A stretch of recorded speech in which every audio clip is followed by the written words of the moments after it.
പിന്നെ ആ കോളേജും കഴിഞ്ഞിട്ട് പിന്നെ CMS കോളേജിൽ ഞാൻ കുറെ കോളേജ് പഠിച്ച് ഞാൻ കുറെ കോളേജ് പഠിച്ചു കഴിഞ്ഞപ്പോൾ എല്ലാവരും വിചാരിച്ചു ഞാൻ പഠിക്കാനുള്ള അതിയായ ആഗ്രഹം കൊണ്ട് കോളേജിൽ പോകുന്നത്. പക്ഷെ അതുകൊണ്ടായിരുന്നില്ല.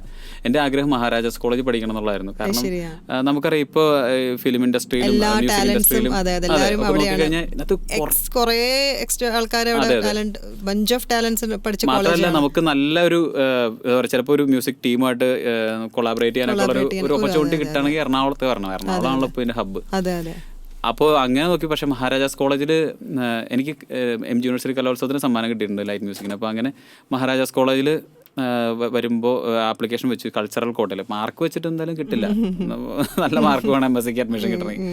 അപ്പോൾ കൾച്ചറൽ കോട്ടയിൽ അഡ്മിഷൻ വെച്ച് കഴിഞ്ഞപ്പോൾ എനിക്ക് ആൽബർട്ട്സിൽ കിട്ടി, SH-ലും ലിസ്റ്റിൽ ഉറപ്പായിട്ട് കിട്ടുമായിരുന്നു. അപ്പോൾ മഹാരാജാസ് പക്ഷേ കിട്ടാൻ ഒരു നിവൃത്തി ഉണ്ടായില്ല. അപ്പോൾ മഹാരാജാസിൽ നോക്കിക്കഴിഞ്ഞപ്പോൾ എൻ്റെ കൂടെ തന്നെ ആപ്ലിക്കേഷൻ വെച്ചിരിക്കുന്ന പെൺകുട്ടി ഞാനും തമ്മിൽ ഇപ്പം എന്താ ഒരു കടൽ പോലത്തെ വ്യത്യാസമുണ്ട്. ആ പെൺകുട്ടി എന്തോ കലാതിലകോ കലാപ്രതിഭ എന്തൊക്കെയായിരുന്നു തോന്നുന്നുണ്ട്. അത്രയും പോയിന്റ്സിന് വ്യത്യാസമുണ്ട്. ഞാൻ ഉറപ്പിച്ച് കിട്ടില്ല. പിന്നെ ഞാൻ ഇങ്ങനെ ആലോചിച്ചിരുന്ന സമയത്താണ് CMS കോളേജിൽ നിന്ന് വിളിക്കുന്നത്. അപ്പോൾ CMS കോളേജിൽ എനിക്ക് ഇഷ്ടമുള്ള കോളേജാണ്. അങ്ങനെ CMS കോളേജിൽ